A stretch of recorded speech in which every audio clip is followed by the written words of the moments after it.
صرف جو دوسری آیت تلاوت کی ہے اس میں بھی بات ہے، لیکن دوسری آیت میں اس لیے پہنچ رہا ہوں کہ زمانہ بہت ضروری سمجھتا ہوں. قد جاءکم من اللہ نور و کتاب مبین. اللہ نے فرمایا کہ تحقیق تمہارے پاس آ گیا اللہ کی طرف سے نور اور روشن کتاب. اللہ نے پہلے جملے میں کہا کہ آ گیا اللہ کی جانب سے تمہارے پاس ایک نور. اس کے بعد رب نے کہا کتاب.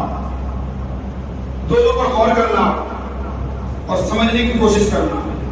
یہی قرآن ہے، یہی قرآن ہے جس نے پہلے نور کو سمجھا پھر قرآن کو سمجھا کامیاب نظر آیا. سمجھنے میں میری بات کو، پہلے نور کو سمجھا پھر قرآن سمجھا اس کو کامیاب نظر آیا. اور جس نے نبی کو اپنی طرح بشر کہا کیونکہ اس نے نور کو سمجھا ہی نہیں، وہ صرف قرآن کو سمجھنے پہنچا. جیسا کہ ابھی دور حاضر میں 8 دن کے اندر کی بات کرو، پاکستان کا مردود، خبیث، نکما، جہنمی، نام نہاد مفتی طارق مسعود نے ہمارے نبی کی شان میں گستاخی کی. معاذ اللہ اس نے کہا کہ نبی ان پڑھ ہے. معاذ اللہ خدا، امی کا معنی اس نے ان پڑھ کیا، اور امی کا معنی ہمارے نبی کی شان میں یہ ہے کہ ہمارے نبی نے دنیا میں کسی سے علم حاصل نہیں کیا.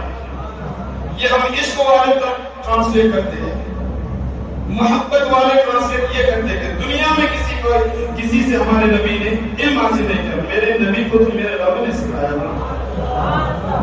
اب یہ بھی قرآن کہہ رہا ہے الرحمن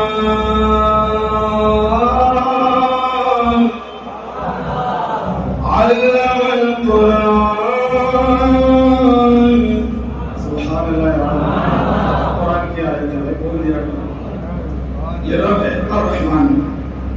رحمان نے اپنے محبوب کو علم القرآن، قرآن سکھایا.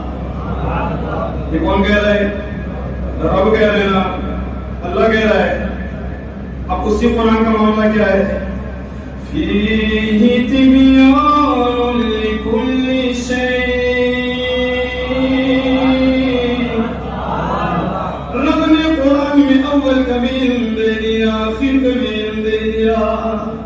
ہر چیز کا ذکر قرآن میں موجود ہے. حضرت علی فرماتے کہ اگر میرے سوئی گم ہو جائے نا، سوئی وہ سننا، وہ علی جن کے بارے میں میں مصطفیٰ نے کہا انا مدینۃ العلم وعلی بابها، میں علم کا شہر ہوں. یہ بات وقت ہمارے نبی کو کہتا ہے کہ ہم پڑھے ماشاءاللہ. مصطفیٰ کہتا ہے میں علم کا شہر ہوں اور علی دروازہ ہے، اور اس دروازے کا عالم کیا ہے معلوم؟ سنو گے؟ حضرت علی فرماتے ہیں اگر میری سوئی گم ہو جائے نا تو میں قرآن میں تلاش کر لیتا ہوں، میں قرآن میں ڈھونڈ لوں گا. اور اگر میں سورہ فاتحہ کی تشریح کروں، پورے قرآن کی نہیں، یہ کون کہہ رہا ہے؟ حضرت علی. اگر میں سورہ فاتحہ کی تشریح کروں، صرف فاتحہ کی، پوری قرآن کی نہیں، تو 70 اونٹوں کو اس کی تفسیر سے بھر دوں گا. یعنی 70 اونٹ مل کر سورہ فاتحہ کی تفسیر کی بوجھ کو نہیں اٹھا پائے. اتنے لکھوں گا، اتنا لکھوں گا. یہ حضرت علی جس کو میرے نبی نے کہا کہ علی دروازہ ہے، دروازہ کہا نا، انا مدینۃ العلم وعلی بابها، میں علم کا شہر ہوں، علی دروازہ ہے.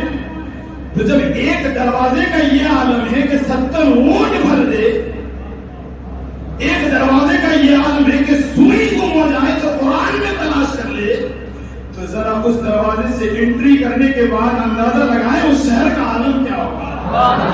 وہی شہر تو میرے مصطفیٰ ہے، اور اسی مصطفیٰ کو سکھایا میرے رب نے. اب کیا سکھایا معلوم ہے؟ اس پر بھی تشریح ہے، اس کو پھر چھوڑ کے میں صرف آیت پر وضاحت کر کے آگے بڑھ رہا ہوں. کیا سکھایا معلوم ہے؟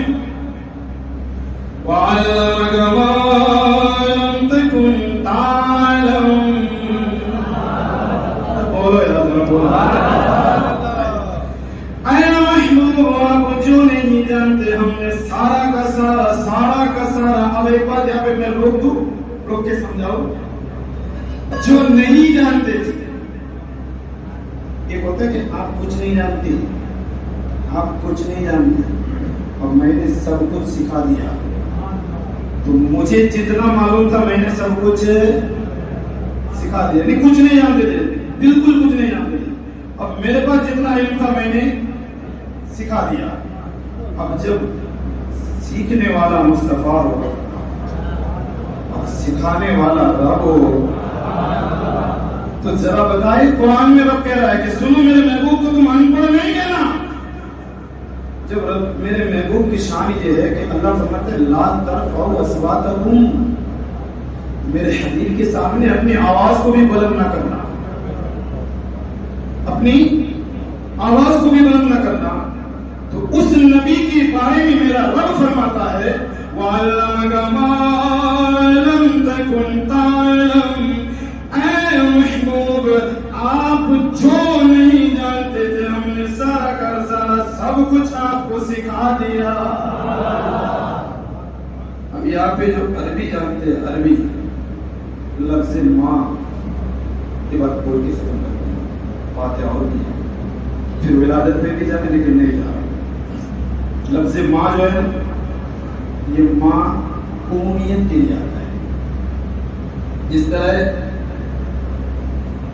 اردو میں بولتے کل ہوتا نا, ہر سب کچھ, اسی طرح عربی میں جو لفظ ماں ہے وَعَلَّمَكَ مَا لَمْ تَكُنْ تَعْلَمْ, ہر وہ چیز جو آپ نہیں جانتے تھے محبوب ہم نے آپ کو عطا کر دیا ہے. اس کا مطلب یہ ہوتا ہے جس کو, جس حبیب کو اس کا رب سکھائے بھلا اس میں کچھ خامی ہو سکتی ہے. یہ وہابی تو پہلے سے ہی گستاخ تھے, آج سے نہیں. آپ نے کسی اہل سنت کے عالم کو دیکھے ہیں آپ نے, مجھے بتائیے کہ اس نے حضور کے سامنے گستاخی کی ہو. ایک عالم بتا دیں مجھے. گستاخی تو دور کی بات ہے, وہی انداز جو صحابہ کرام کا تھا وہی انداز اہل سنت کے علماء کا ہے. بولے جب نبی کی بات آئے تو بولنا تو دور کی بات ہے, اپنی زبان کو پہلے مشکل سے دھل لو, قلم سے لکھنا ہے تو سوچ سمجھ کے قلم چلاؤ. یہ ہے اہل سنت کے علماء. اور وہاں بھی لوگ کیا کہتے ہیں, نبی ہماری